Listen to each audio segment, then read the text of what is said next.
The House of Romanov ruled Imperial Russia for 3 centuries. But what happened to the last Romanov family? Was it a sudden and harsh end for all? Or are there still Romanovs out there today?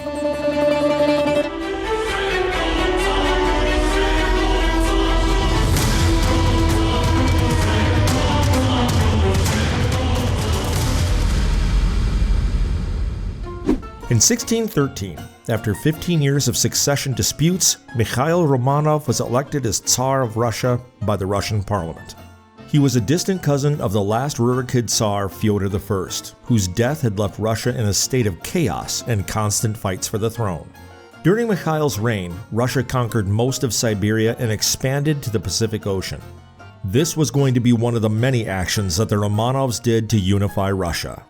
Initially, the Romanov family followed the tradition of passing the throne to the eldest son. Mikhail I was followed by his son Alexis, who was followed by his son Fyodor III.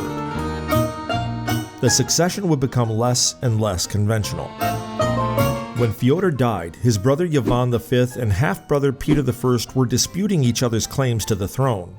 It was decided that both brothers would rule. However, in 1696, Peter I assumed sole rule of Russia. This was Peter the Great. Well-educated and constantly curious, Peter, from 1672 to 1725, traveled to the Netherlands and England to learn about Western life, government, and architecture.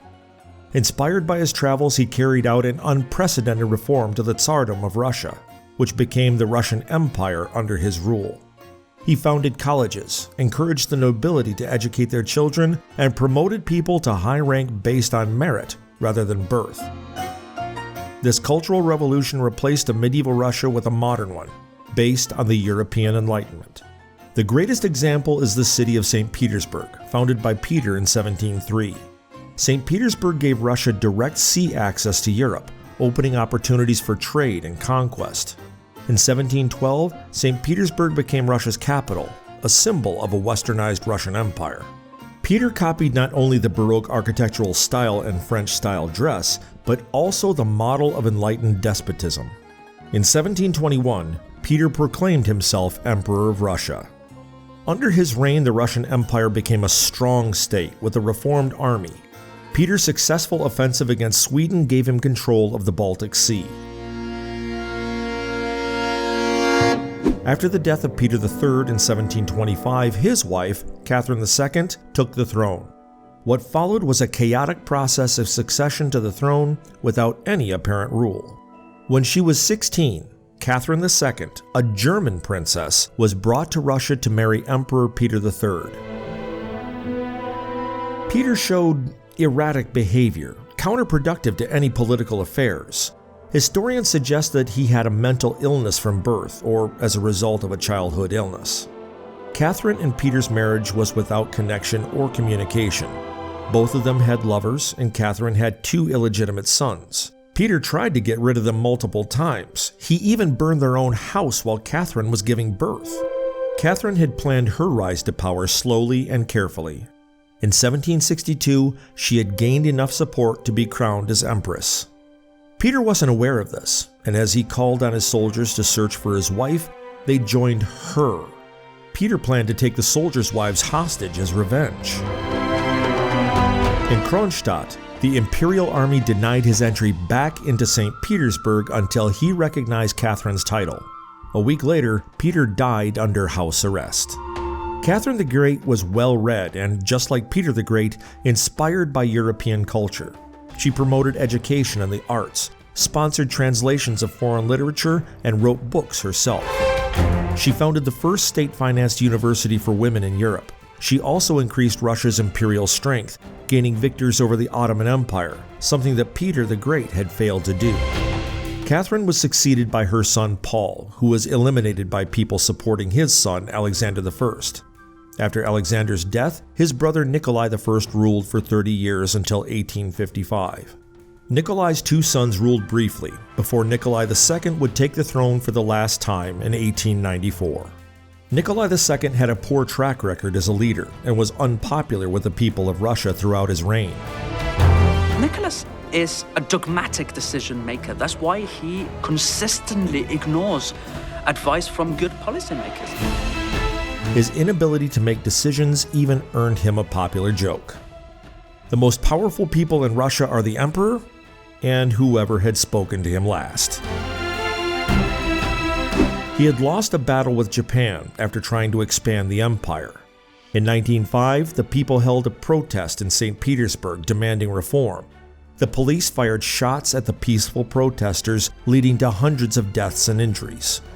World War I was also handled very poorly by Nikolai. The lack of munitions and poor strategy led to the deaths of millions. Back home, food shortages drove women into labor with negligible pay. This earned the emperor the nickname Nikolai the Bloody. Apart from being unpopular and costly to the empire, Nikolai also had problems within his family. He and his wife Alexandra had 4 daughters and a son. Their son Alexei suffered from a rare disease, hemophilia.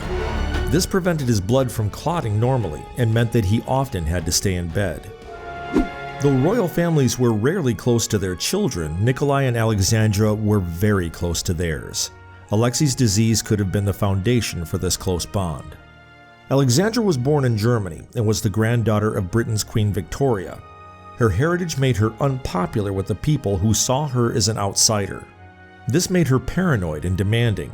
Her son's disease was incurable, and her desperation made her look towards the controversial Rasputin. Grigory Rasputin was a mystic and self-proclaimed holy man from Siberia. In 1906, after captivating the society of St. Petersburg with his charm, he began working for the imperial couple as Alexei's healer.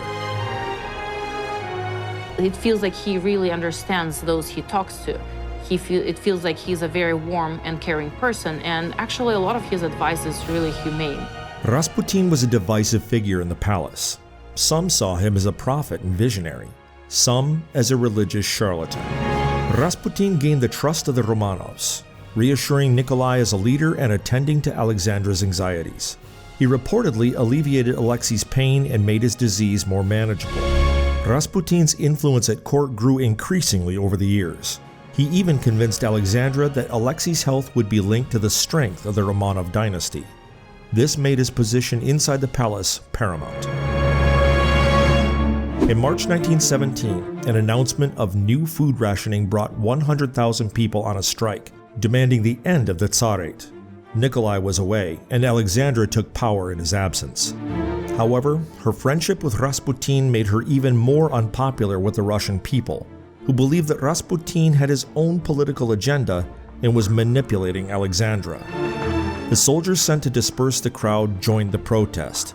Alexandra and her 5 children were advised to leave the court while turmoil was building in the streets. The power and water to the palace were cut off, and more soldiers left the court and joined the revolt. Even though Alexandra and her children were in an unsafe position, she refused to leave. Nikolai hadn't returned yet, and her children were sick with measles. On March 15th, Nikolai was obliged to abdicate. Nikolai offered the throne to his brother, Mikhail, who declined it and delegated it to the provisional government, pending a democratic referendum. This was the end of the Romanov dynasty in the Russian Empire. The end of the Romanov family would be a much darker one. The Romanov family tried to seek asylum in Britain, but the Russians demanded that Nikolai stayed home to be arrested and punished. Feeling his position threatened by the disapproval of his people, King George refused the Romanovs' request for asylum. On March 21st, the Romanovs were arrested. The provisional government moved them to a former government mansion in Siberia out of fear for their safety. They wouldn't be safe for long. During the October Revolution, Vladimir Lenin promised to put Nikolai on trial. In April 1918, Bolsheviks demanding that Nikolai be brought to them. The Kremlin agreed and sent the Romanov family to Yekaterinburg in the Ural Mountains.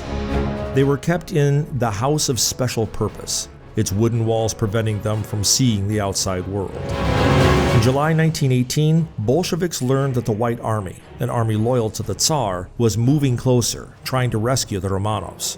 The Bolsheviks decided to act. The Romanovs, along with 4 servants and their doctor, were awoken at 1 a.m. and told they had to dress quickly and come downstairs to the cellar. Yakov Yarovsky, who was in charge of the house, came with 11 or 12 men and began reading their death sentence. The men had special orders. Each was supposed to target a specific family member. However, most men didn't want to aim at the girls, and the mission proved a complete disaster. The men were drunk. They didn't manage to hit the family. They ended up hurting each other from bullets ricocheting, and the Romanovs were injured, weeping and screaming. The shocking scene doesn't end here. The drunken men pulled out their bayonets and started stabbing the family. The attack lasted at least 20 minutes. While carrying the remains into the woods, the men realized 2 of the daughters were still alive, coughing and choking. They stabbed them again, then proceeded to steal all the family's belongings before burying them. They also failed at deciding what to do with the remains.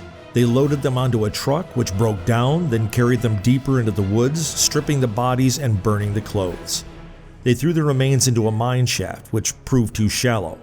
The men left the remains there and ran into town for more supplies. Yarovsky spent 3 days and 3 nights trying to cover up his botched mission, as he was under strict orders to never reveal what happened to the Romanov family. He beat the remains with rifles, poured sulfuric acid on them, burned them in gasoline, and put whatever was left of the remains in 2 separate graves. Lenin covered this cold-blooded murder up in an attempt to avoid public outrage, and only declared that Nikolai had died.